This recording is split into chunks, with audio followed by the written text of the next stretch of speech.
Agora eu acredito. Antes de contar a minha história eu vou falar um pouquinho sobre mim, certo? Ok. Agora eu tenho 18 anos, mas quando isso aconteceu, eu tinha 11, ou alguma coisa perto disso, talvez mais velha. Mas não importa a idade que eu tinha, eu me lembro como se tivesse acabado de acontecer. Bem, o que eu vou escrever agora, não foi escrito para impressionar ninguém, mas é simplesmente o que realmente aconteceu. Se você acredita ou não, não me importa muito. Mas eu sei que alguns de vocês acreditaram igual. A minha família, minha mãe, meu irmão e minha irmã mais novos e eu, estávamos morando com os meus avós já fazia alguns anos. Nós tínhamos saído da nossa antiga casa por causa de uma terrível infestação de ratos, que não importava que tipo de veneno, a minha mãe tentou coisa muito forte, você colocava, não adiantava, cada vez tinha mais rato em casa. A minha mãe, que sempre quis ter uma casa dela para ela decorar e arrumar do jeito que ela quisesse, procurou e procurou. Ela nunca achou nada que servisse, ou estavam muito caras, ou não eram grande o suficiente para todos nós ou estavam caindo aos pedaços. Finalmente ela achou o que queria, uma casa com espaço suficiente para todos nós e a um preço bem acessível. Ela pagou a entrada na casa e estava feliz da vida por ter arranjado uma casa própria. A casa estava realmente impecável, mas por algum motivo só nós queríamos ela, ninguém mais mostrou muito interesse. Depois que todos nos mudamos para lá, sendo as crianças curiosas que nós éramos, nós perguntamos por que estava tão barata. Ela simplesmente respondeu com toda a ingenuidade e honestidade do mundo: foi barata porque o antigo dono que morava aqui morreu nela. Nenhum de nós acreditava em fantasmas, e do que ele tinha morrido ninguém sabia. Então parecia apenas que era sorte nossa. Nós fizemos amizade com as crianças da área, e tivemos muitas aventuras de crianças, geralmente indo onde não devíamos ir, achando que éramos algum tipo de grande aventureiro. Demorou uns 2 ou 3 anos até que as coisas estranhas começaram a acontecer. Eram coisas pequenas que às vezes até passavam desapercebidas, mas estranhas. Todos os armários da cozinha abriam sozinhos e se fechavam, e faziam isso o tempo inteiro. Não era rápido e violento feito nos filmes de terror, mas faziam isso bem devagar, como se já estivessem velhos demais para ficarem quietos. Então a minha mãe chamou um marceneiro para consertar os armários, mas ele falou que não tinha nada de errado com eles. Então, com o tempo nós simplesmente passamos a ignorar isso e convivíamos com eles fazendo isso numa boa, nunca pensando que poderia ter um fantasma lá fazendo isso. Então a porta da frente começou a fazer isso. Nós víamos a maçaneta girar e a porta abria. Nós pensamos que a maçaneta podia estar quebrada, e ela não fazia isso quando a porta estava trancada, então acabamos ignorando isso também. Esse fantasma devia estar bem irritado com a nossa ignorância em perceber ele, mas ele continuou tentando. A porta do quarto do meu irmão mais novo fazia a mesma coisa, e ele tinha uns 6 anos, então isso acabou assustando ele. Ele achou que o bicho-papão queria pegar ele. As portas que mais faziam isso era a porta do quarto da minha mãe, a porta do quarto do meu irmão e a porta do banheiro. Mas apesar de tudo isso nós levávamos uma vida normal, com os nossos armários e as nossas portas que abriam e fechávamos o tempo todo.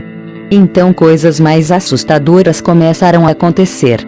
Eu me lembro de estar dormindo no quarto da minha irmã, na cama debaixo do beliche dela, e acordei com a minha mãe gritando. Eu pulei da cama, acordei a minha irmã, e então nós duas fomos pegar o meu irmão e falamos para ele vir junto com a gente. Quando nós 3 chegamos no quarto da minha mãe, no quarto dela, o namorado dela, que vira e mexe passava um tempo com a gente, estava parado na porta perguntando para ele o que estava acontecendo. A minha mãe estava sentada na cama, gritando: tem um homem aqui em casa. Vai pegar ele, Marcos. Ele quer matar os meus filhos. Então ela ficou quieta e olhou para o pé da cama dela com uma expressão estranha na cara. Aonde você viu ele?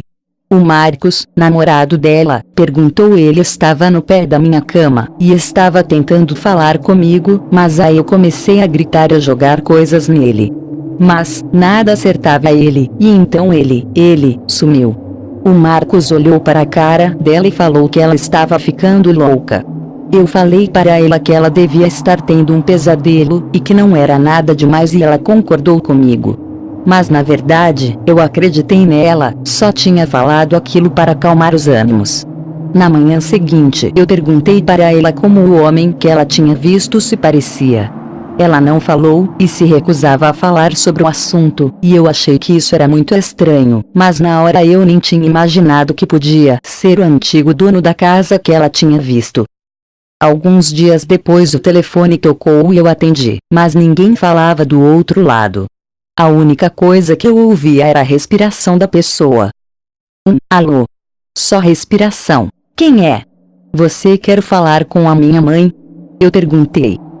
A respiração foi ficando mais alta, e quem quer que fosse, desligou. A minha mãe estava no banho e perguntou quem era, e eu falei o que tinha acontecido.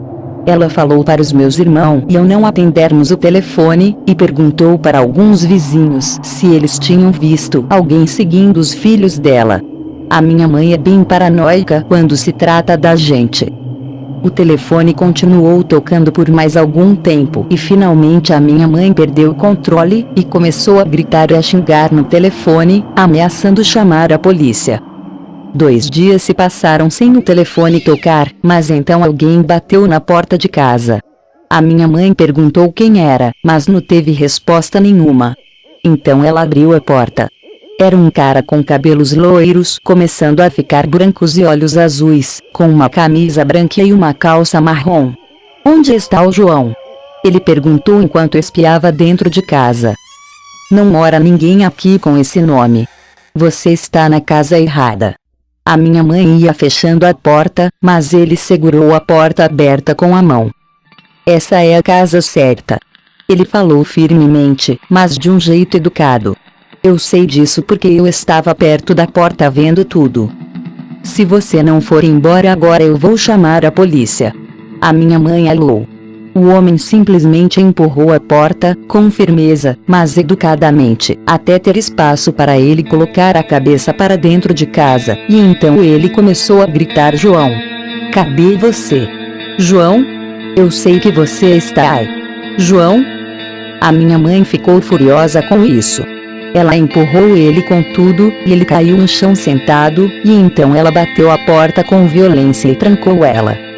João não era o nome do cara que morava aqui antes da gente. Você devia ter falado que ele morreu. Eu falei. E o nome do homem era João, e eu não sei como esse cara sabia o nome dele, mas eu acho que ele era um ladrão que queria roubar a gente. Mas você não precisa se preocupar com isso. Ela me fez um carinho e continuou lavando a louça. Eu saí de casa pela porta de trás, e devagar eu fui até a porta da cozinha, mas não tinha ninguém lá, nem no chão e nem sinal de que passou alguém por lá. Eu falei para o meu irmão mais novo e um amigo nosso, e nós 3 ficamos no balanço dele tentando desvendar esse mistério. Depois disso as ligações começaram de novo. Então numa noite aconteceu o que me fez começar a acreditar em fantasmas. Eu estava dormindo, mas então do nada, eu acordei, e parado no meio do meu quarto, tinha um homem. Ele era alto e estava vestindo um terno, como um advogado. O cabelo dele era completamente preto e era bem curto, e os seus olhos eram bem azuis. Eu podia ver ele claramente, como se ele estivesse no sol, apesar de já ter passado da meia-noite e o meu quarto estar escuro feito uma caverna. Eu ainda não pensava que era um fantasma, o meu primeiro pensamento foi: meu Deus, um ladrão. Eu tentei gritar, mas a minha voz não saiu, e tudo que eu podia fazer era ficar sentada lá olhando ele. Ele sorriu para mim e estendeu a mão direita dele, e falou, a voz dele parecia de uma pessoa normal: não precisa ter medo, eu não vou machucar você. É meio estranho, mas eu fiquei mais calma depois que ele falou isso, apesar da minha voz ainda estar falhando. Eu sou João. Qual o seu nome? Como se ele tivesse o controle da minha voz, eu consegui falar de novo, mas era baixa e calma. Meu nome é Ana. Ele sorriu mais ainda, e então, desapareceu. Em um momento ele estava lá, e no seguinte não estava mais. Ele tinha sumido no piscar de um olho. Na hora eu recuperei a minha força e a minha voz, e então eu saí da cama e estendi a mão, tateando o ar onde o homem estava. Eu procurei pelo corredor, pela sala, pelos quartos, pela casa inteira e não tinha mais ninguém lá. Agora eu tinha 100% de certeza que eu tinha visto um fantasma, e eu tinha certeza que era a mesma coisa que a minha mãe tinha visto do lado da cama dela. Então, no meio da noite, eu fui até o quarto dela e expliquei o que tinha acontecido. Me fala como o homem que você viu se parecia. Eu fiz ela me contar antes que eu dissesse o que eu tinha visto. E adivinha o que? Ela descreveu exatamente o homem que eu tinha visto. Eu perguntei se era o João, e ela fez que sim com a cabeça. E essa é a minha história. Eu sei que não é nada muito maravilhoso, assustador ou interessante. Mas aconteceu de verdade. E por que ele resolveu se mostrar para mim? Eu não tenho ideia. Vai ver que era porque de todas as crianças eu era a única que pensava que fantasmas era algo inventado pelo meu avô para me assustar. Eu já passei por um outro encontro, mas essa é outra história,